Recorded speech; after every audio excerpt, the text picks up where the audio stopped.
Bem-vindos ao Chalé da Leitura. No vídeo de hoje eu vou estar fazendo a resenha de um dos livros mais importantes da cultura sci-fi, que é nada mais nada menos que As Cavernas de Aço, de Isaac Asimov. Esse livro aqui em específico, ele antecede a saga da Fundação, que é um dos livros mais famosos do Isaac Asimov. Esse livro aqui ele foi escrito em 1954 e a proposta dele foi o seguinte fato. Muita gente falava que o termo sci-fi ele era um estilo próprio, não dava para ser misturado com outras coisas, como por exemplo romance ou mistério. Então o Isaac Asimov olhou para essa reportagem que dizia isso e falou: eu vou mudar a cabeça de vocês. E foi o que ele fez. Em 1954, Isaac Asimov lançou As Cavernas de Aço, que faz parte da saga dos robôs, uma das sagas mais aclamadas aí da literatura sci-fi. E o que esse livro tem de importante? Por que esse livro é tão especial? Esse livro ele foi um dos primeiros que misturou o estilo sci-fi com outra coisa. No caso, o Isaac Asimov, esse livro em específico, ele mistura romance policial com sci-fi, mostrando para a reportagem na época que é sim possível misturar o sci-fi com outros gêneros e fazer uma coisa muito homogênea. E o que falar do Isaac Asimov? Eu acho que, na minha opinião, ele é um dos caras mais importantes desse gênero de cyberpunk, de sci-fi que existem. Isso porque, na minha visão, ele fundou o conceito de robô que a gente tem hoje, tanto em questão tecnológica quanto em questão de ficção. Porque muitos dos robôs desenvolvidos hoje, eles seguem a mesma linha tênue de robôs que o Isaac Asimov tinha nessa época.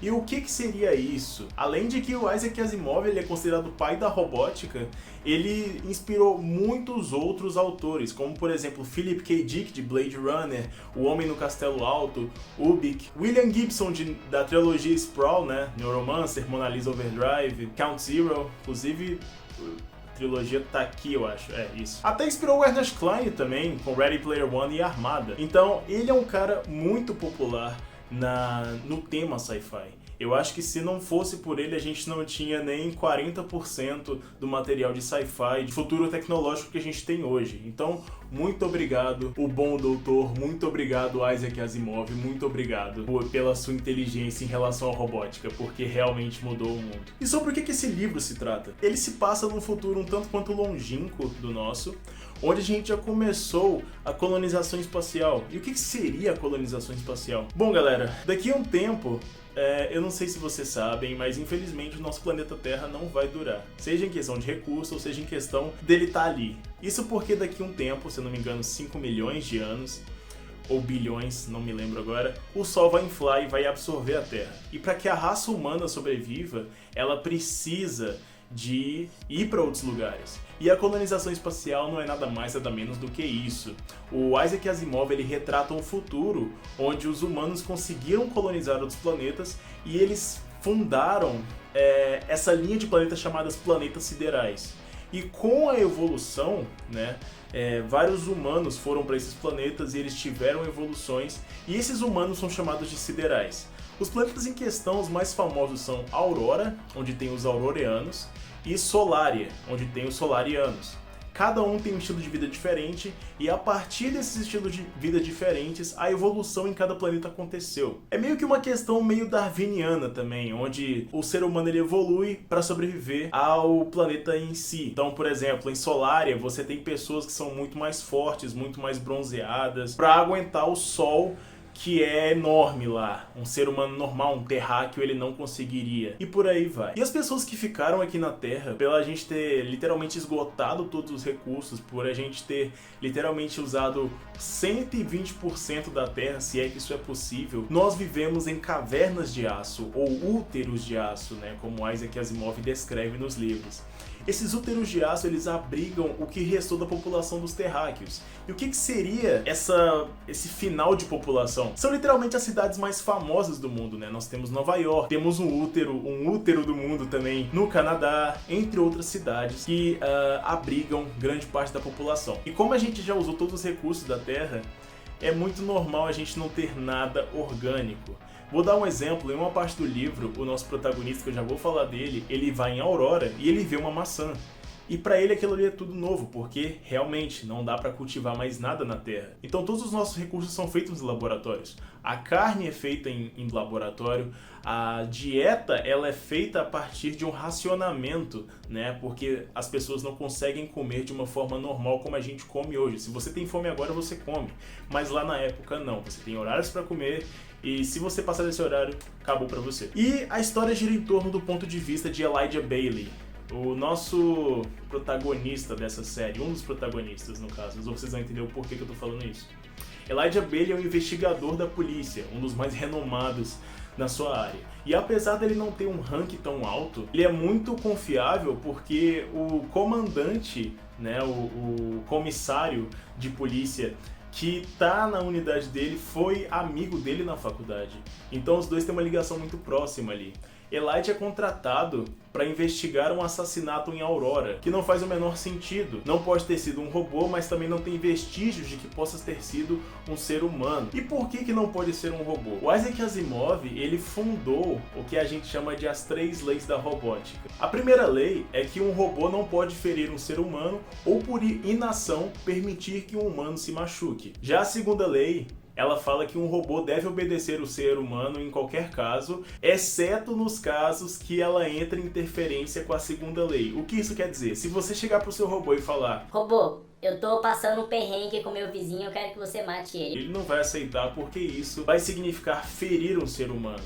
E até em casos mais simples também. Por exemplo, se você em algum momento você tiver um robô que é uma babá, e você falar pro robô pra bater no seu filho quando ele estiver fazendo alguma malcriação, não vai ser possível também, porque isso vai ser ferir um ser humano de uma certa forma.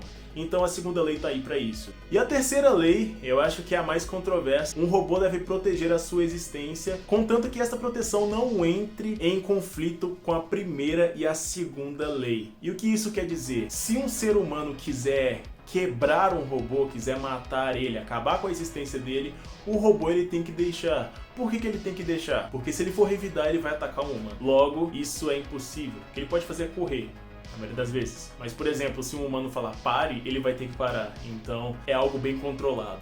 E com esse assassinato, isso poderia prejudicar as ações diplomáticas entre Aurora e Terra, fazendo com que esse assassinato criasse um conflito, uma tensão ali de guerra. E como os aurorianos eles são muito mais desenvolvidos do que os terráqueos normais, era preciso solucionar esse caso, obviamente. Então Elijah Baley é contratado, só que o inesperado acontece. A Aurora também manda um parceiro para Elijah. O problema, esse parceiro é um robô. E os terráqueos eles têm muito preconceito com robôs, justamente pelo fato de que num futuro próximo esses robôs podem roubar serviços simples, como por exemplo vendedores em mercados. Então as pessoas têm um certo preconceito com robôs. Esse robô nada mais nada menos que é Denel Olival. Todos os robôs aqui, para significar que eles são robôs, eles têm um R ponto no início, para falar tipo robô Denel Olival. E esse robô em específico, ele é bem diferente do que os outros robôs que os seres humanos da Terra ouviram falar. Isso porque esse robô ele pode se passar facilmente por um humano, em suas ações, em seus jeitos. O Danel pode até comer, para vocês terem uma ideia. A Aurora mandou, na verdade, o Danel para fazer com que ele fique de olho com a forma que Elijah cuide de casos da sociedade. Eles querem ver como é que o Elijah atua e aprender sobre isso, né? E aí então, cabe a Elijah Baley, juntamente com Danel Oliva, resolver o caso que põe a diplomacia da Terra e a Aurora em jogo. O livro em si ele deixa várias indagações pra gente. Eu acho que a principal é em relação às máquinas. As máquinas realmente daqui a algum tempo podem tomar tudo, elas podem fazer uma espécie de revolução e fazer com que a pobreza se acumule no mundo, fazendo com que a gente comece a viver em cavernas, entre outras coisas. Eu tenho uma opinião tanto quanto tênue sobre isso. Se a gente pegar nos anos 1700, 1800, a gente tinha muitos mecânicos a vapor, de carro a vapor, porque os primeiros carros foram feitos a vapor. Hoje em dia a gente não tem nenhum mecânico de carro a vapor, justamente porque todos os carros hoje são automatizados, são elétricos, né? Tá surgindo carros elétricos hoje, tem carros mecânicos, que são a maioria dos carros, automáticos, entre outras coisas. É uma questão de evolução. Outros trabalhos, eles saem para dar espaço para novos trabalhos. Então, a partir do momento que eu acho que alguns trabalhos saem de linha, outros trabalhos entram para a população. O importante é você não estagnar, continuar na mesmice e sempre evoluir o seu conhecimento para você se adaptar à nova sociedade. E eu sei que é até um tanto quanto frio falar isso, porque obviamente na sociedade isso não acontece de verdade, a gente não tem tanta oportunidade de emprego assim como livros fictícios que a gente lê, mas em tese, na prática, seria um dos caminhos para a gente tomar. Eu tive uma conversa recente com um amigo meu sobre isso. Eu, na minha opinião, eu acho que os trabalhos sociais nunca vão acabar. E o que seriam trabalhos sociais? Trabalhos que envolvem a população em si. Advocacia, médicos, qualquer coisa que leva a pessoa a ter contato com outra pessoa, eu acho que isso nunca vai acabar. Por quê? O robô, ele segue sempre pela racionalidade, pela lógica, ele não tem empatia. Então, por exemplo, se tiver um paciente com algum câncer terminal e que a chance de sobrevivência dele é 10%, o robô, ele vai desistir do ser humano sim, porque ele trabalha com probabilidades e lógica. Então, se a sua chance de sobrevivência for abaixo de 50%, ele vai sim desistir de você. Um médico normal, ele não vai desistir de você. Ele vai falar, olha, as chances são poucas, mas ele não vai desistir de você porque a própria ética médica não permite isso. Logo, eu acho que os trabalhos sociais nunca vão acabar, mas em questão de tecnologia, como por exemplo vendedores, entre outras coisas, nós vamos ter sim uma melhoria e uma evolução dos trabalhos de acordo com a própria sociedade, sim. Isso já está acontecendo, na verdade. Você vê, por exemplo, os trabalhos virtuais que a gente tem, os home offices, né?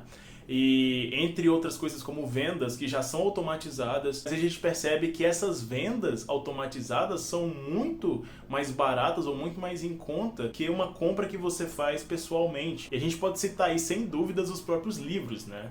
Eu tenho um livro aqui que eu comprei tipo de R$30 que pessoalmente eu pagaria 60. Então assim, realmente é uma coisa que muda bastante. A gente pode ter uma conversa muito interessante sobre o futuro em si, a tecnologia que aguarda a gente, mas esse vídeo vai ficar muito grande se eu ficar falando disso. Então vamos voltar pro livro. O livro aqui no Brasil é distribuído pela editora Aleph, certo? Essa editora aqui é maravilhosa, é uma das minhas editoras favoritas, justamente pelo fato de que ela traz sempre livros de cyberpunk pra gente.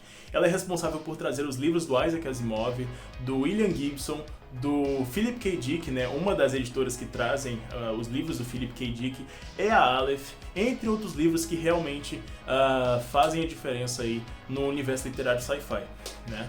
Essa edição aqui, ela, se eu não me engano, ela é nova, certo? Ela tem uma arte nova aqui. No caso, esse aqui é o Elijah Baley e esse aqui é o robô que acompanha ele. Você pode perceber que ele realmente parece um humano. Eu gostei muito do acabamento desse livro, tanto em questão da formatação dele, eu acho que ficou um tamanho muito bom de letras. Aqui tem uma foto do homem, o grande homem. Esse aqui é o Isaac Asimov. Inclusive eu vou fazer isso aqui na minha barba, né? Eu acho que última moda, brincadeiras à parte. E esse livro aqui é maravilhoso, eu recomendo para todo tipo de pessoa que quer dar início aí à questão de sci-fi, a questão de entender um pouco mais sobre o futuro, por mais que seja fictício, o Isaac Asimov, ele realmente acertou em algumas coisas que tem aqui.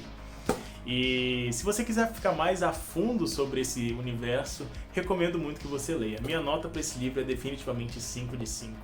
Porque é um livro que merece muito, não só ele, mas a saga inteira dos robôs. É uma saga que realmente merece reconhecimento, assim como a Fundação, que é a saga mais famosa do Asimov. Bom, galera, chegamos ao final do vídeo. Eu espero que vocês tenham gostado aqui do conteúdo. Eu adoro falar sobre sci-fi, eu acho que por isso que esse vídeo ficou um pouco mais longo do que eu imaginava que ficaria.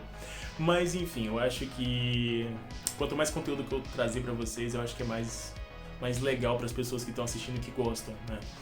E, bom, espero que vocês tenham gostado do vídeo, como eu havia dito. Se você gostou, deixa aquele gostei, adicione os favoritos, compartilhe com seus amigos que gostam desses temas futurísticos, de cyberpunk, de sci-fi, entre outras coisas, que isso vai me ajudar bastante, beleza?